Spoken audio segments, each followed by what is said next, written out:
तादाद में हमारे बीच में आई मेरी माए बहनें, मैं आपका दिल से शुक्रिया अदा करती हूँ और खैर मकदम करती हूँ कि आज चुनाव प्रचार के आखिरी दिन इतनी बड़ी संख्या में आप यहाँ हमारी बात सुनने के लिए आए। आपका बहुत बहुत शुक्रिया।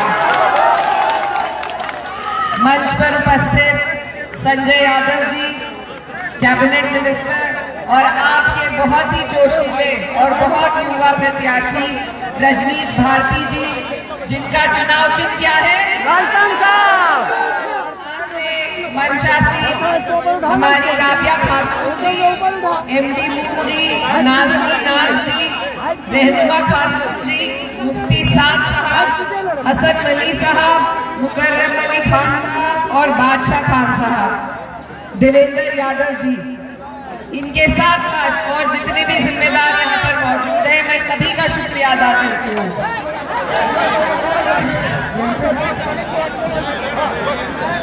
चुनाव प्रचार का आज आखिरी दिन है, लेकिन लगभग एक हफ्ते से हम आपके बिहार में घूम रहे हैं और जितना प्यार आप लोगों से मिल रहा है, ऐसा महसूस नहीं हो रहा कि हम अपने घर से मीलों दूर आ गए हैं। तो आपका ये जो प्यार है, इसका मैं कभी कर्ज नहीं चुका पाऊंगी। आपका बहुत बहुत शुक्रिया।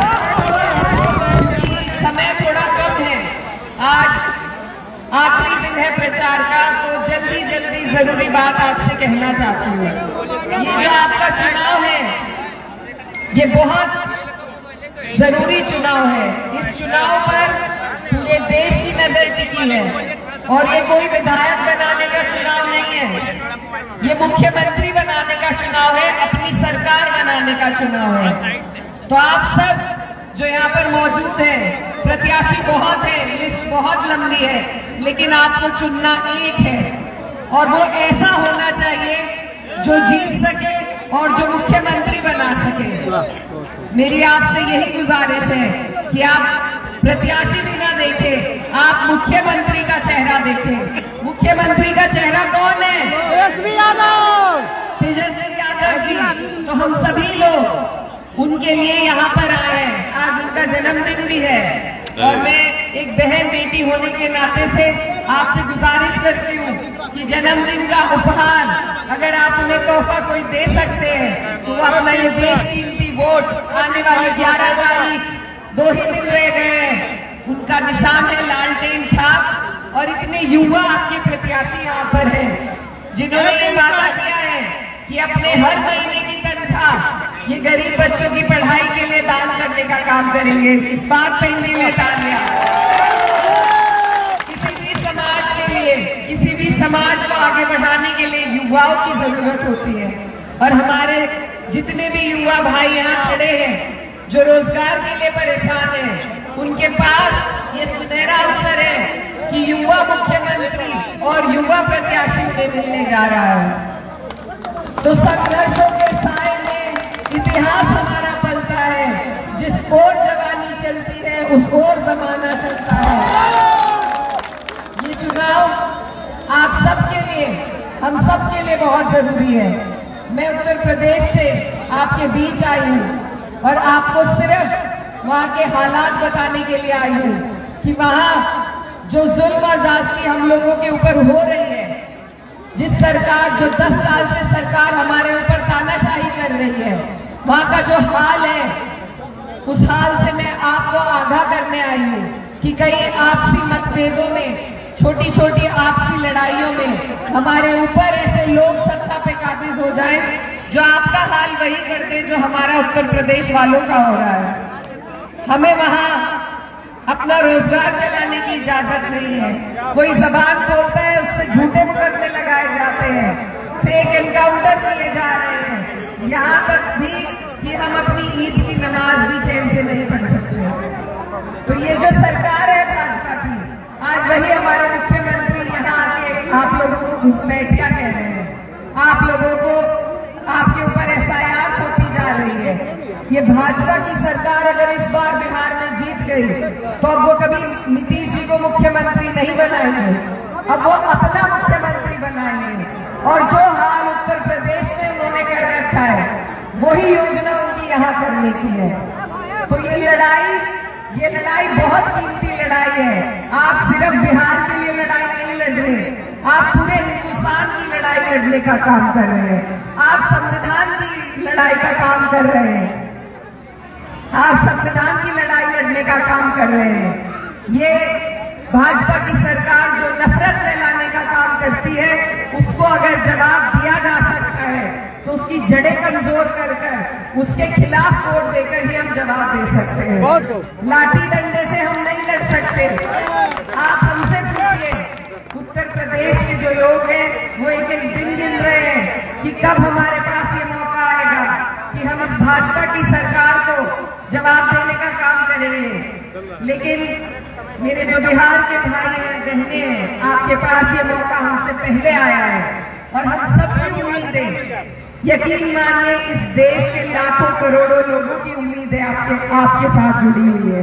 वो आस भरी निगाहों से आपकी तरफ देख रहे हैं कि आप क्या फैसला लेते हैं, कि आप इस नफरत फैलाने वाली तानाशाही सरकार को हम लोगों का बदला लेकर जवाब देने का काम करते हैं या नहीं। बताइए, करेंगे या नहीं?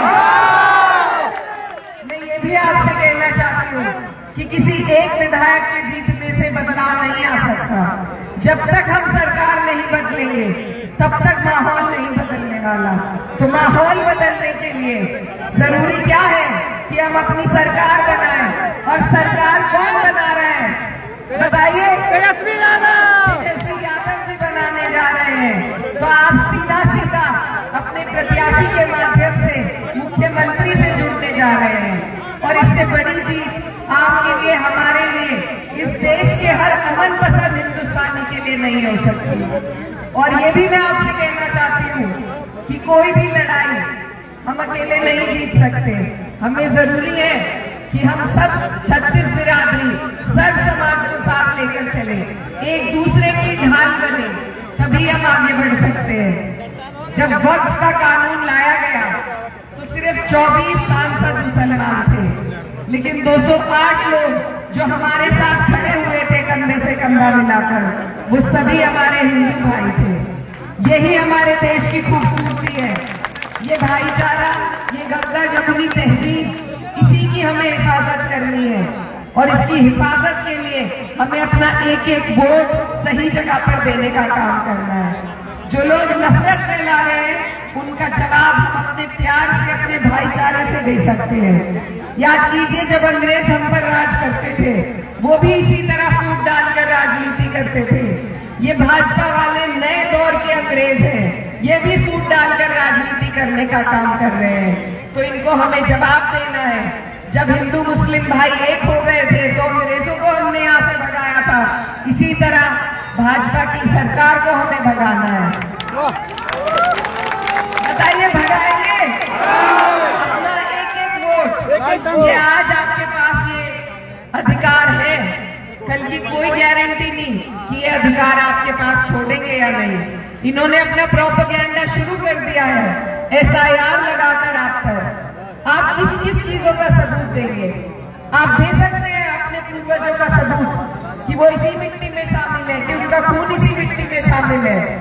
ये हमें सिर्फ कागजी लड़ाई में उलझाना चाहते हैं, हमसे हमारे संवैधानिक अधिकार छीनना चाहते हैं। तो इनसे हमें ताकत को छीनना पड़ेगा, क्योंकि अगर हमने ऐसा नहीं किया तो ये उसी ताकत का इस्तेमाल हमारे खिलाफ करेंगे, जैसे इन्होंने वक्फ का कानून लाकर किया था।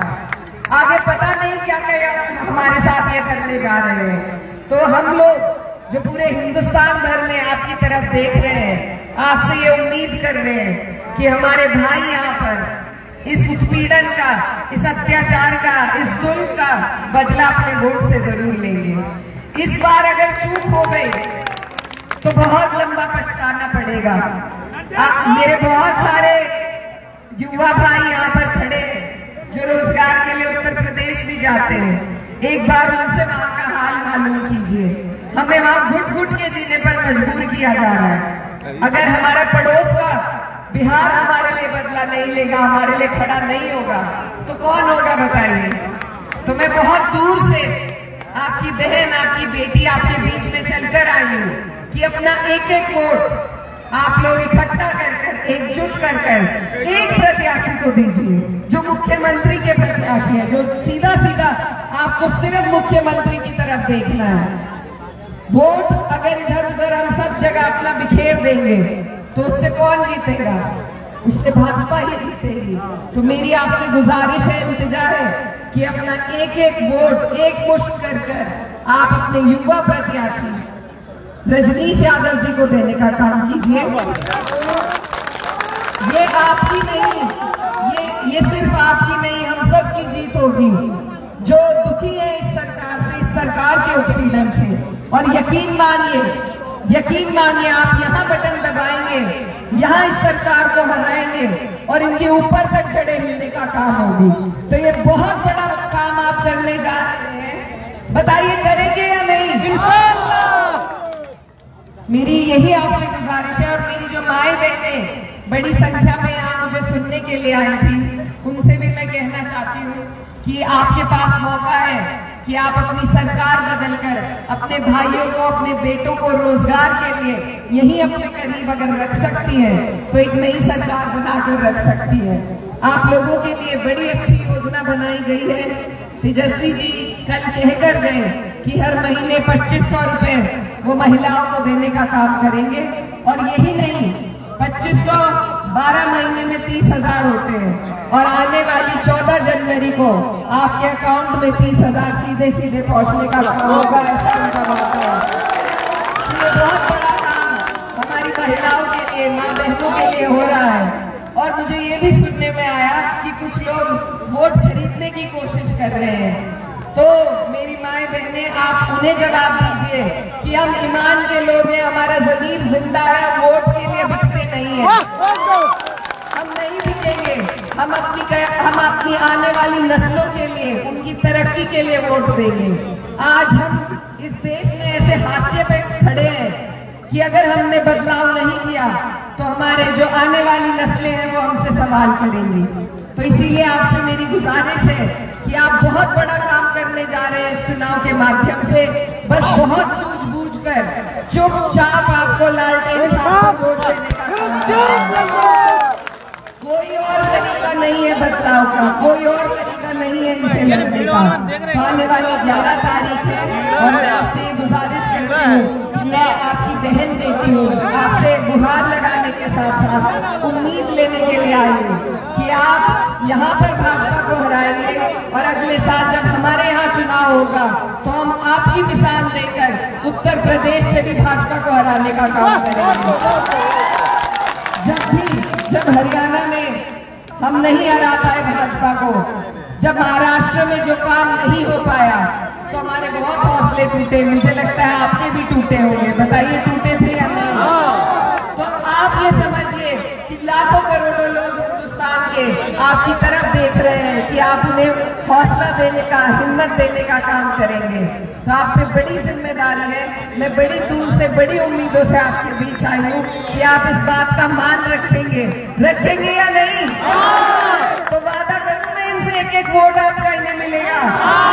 रजनीश भारती जी को अपना एक एक वोट देकर यहाँ से जिताने का काम कीजिए।